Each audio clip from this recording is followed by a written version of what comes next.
Russia has strongly condemned the new round of measures as unacceptable. The sanctions come as UN observers continue their mission to monitor the ceasefire in the country. The initiative is aimed at halting the deadly unrest in the Arab nation.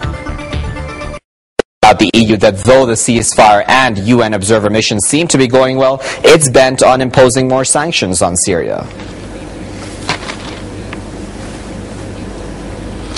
And everybody would wonder if the European Union, along with Hillary Clinton, ruled out from the beginning of the Kofi Annan establishment as a committee of United Nations, they ruled out any possibility of a success for the mission of Annan and the mission to ceasefire and the work of the UN observers. So they would like to practice their own agenda against Syria, not to let those observers go on the spot and try to find out who violates the ceasefire on the,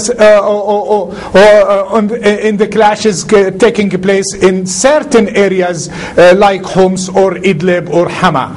Up to now, it is well known for any neutral observer that the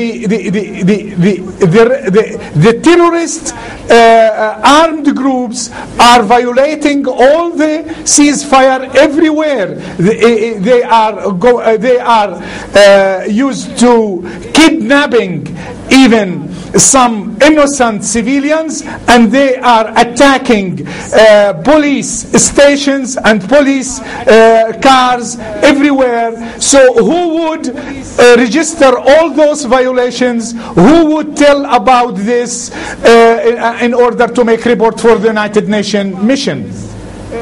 Now, you know, sir, Syria has been very open to both the ceasefire and observer mission, yet it hasn't received any credit for that in the international arena. What does that say about the intentions of many when it comes to Syria? What does that say about the intentions of many when it comes to Syria? Yeah, from the beginning, United States of America, along with Britain and France, they have made a scheme that they would change and topple the regime in Damascus in any way that available and that can be reach such a target.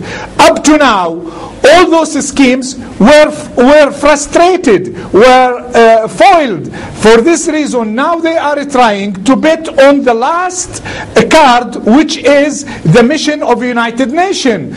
They would like to intervene in all kinds of ways in order to change the regime, while the majority of the Syrian people are, all of them, more than 80% of the Syrian people are with President Bashar Assad, and this is what was proved through the referendum of for the constitution. So all those reforms the West would ignore and would try to go on the same way of how to make more difficulties for the leadership of Syria, not to solve all the internal problems. I'm sure that the Syrian people, along with the leadership of the government, they would be victorious, because the majority of the Syrian people are with the reforms of President Bashar Assad and are dealing with this. And after 2 weeks, all the world would witness a new election for the parliament.